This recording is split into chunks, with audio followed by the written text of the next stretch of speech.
Pagbasa mula sa unang sulat ni Apostol San Pablo sa mga taga-Tesalonika.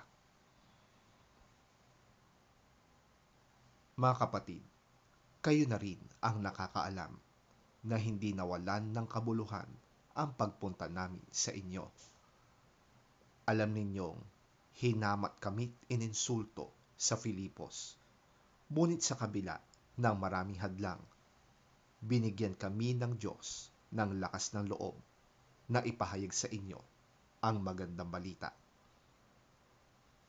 Ang pangangaral namin sa inyo ay hindi batay sa kamalian o sa masamang pagnanasa o sa hangad na manlinlang, sapagkat minarapat ng Diyos na ipagkatiwala sa amin ang magandang balita. Nangangaral kami sa inyo hindi upang bigyang kasiyahan ang tao, kundi ang Diyos na nakakasiyasat ng ating puso.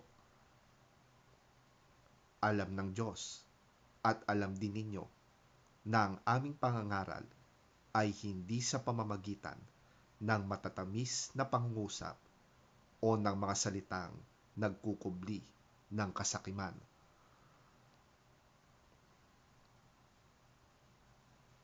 Hindi kami naghangad ng papuri ninyo o ninuman, kahit na bilang mga apostol ni Kristo ay may katwiran kaming umasa ng ganoon.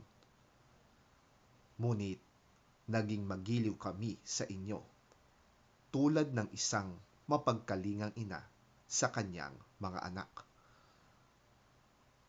Dahil sa laki ng aming pagmamahal sa inyo, hindi lamang namin inihandog ang aming sarili sa pangangaral sa inyo ng magandang balita, kundi maging ang aming buhay ay ihahandog din namin.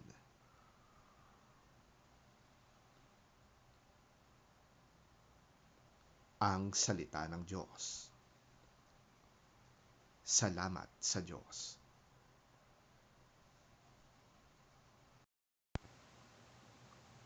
Ang mabuting balita ng Panginoon ayon kay San Mateo. Papuri sa iyo, Panginoon. Kahabag-habag kayo, mga tagapagturo ng kautusan at mga pariseyo, mga mapagkunwari. Ibinibigay ninyo ang 10 bahagi ng naaani ninyong yerba buena, ruda, linga, ngunit kinakaligtaan naman ninyong isagawa ang mas mahahalagang turo sa kautusan, ang katarungan, ang pagkahabag, at ang katapatan. Huwag ninyong kaligtaang gawin ang mga ito, kahit na tamang gawin ninyo ang pagbibigay ng 10 bahagi ng ani. Mga bulag na taga-akay, sinasala ninyo ang kulisap sa inyong inumin, ngunit nilulunok naman ninyo ang kamelyo. Kahabag-habag kayo, mga tagapagturo ng kautusan at mga pariseyo, mga mapagkunwari. Nililinis ninyo ang labas ng tasa at pinggan, ngunit ang mga yon ay puno ng kasakiman at pagiging makasarili. Bulag na pariseyo, linisin mo muna ang nasa loob ng tasa at magiging malinis din ang labas nito.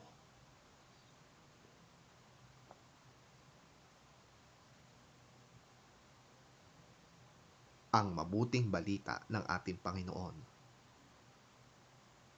Pinupuri ka namin, Panginoong Hesukristo.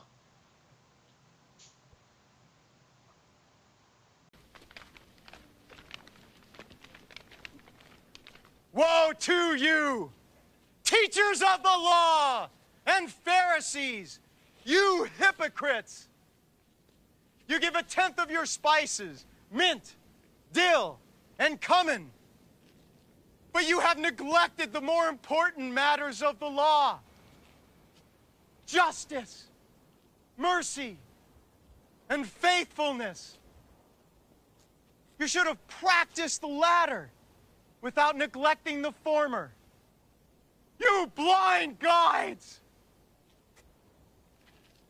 You strain out a gnat, but swallow a camel. Woe to you, teachers of the law and Pharisees, you hypocrites! You clean the outside of the cup and dish, but inside they are full of greed and self-indulgence. Blind Pharisee! First clean the inside of the cup and dish, and then the outside also will be clean.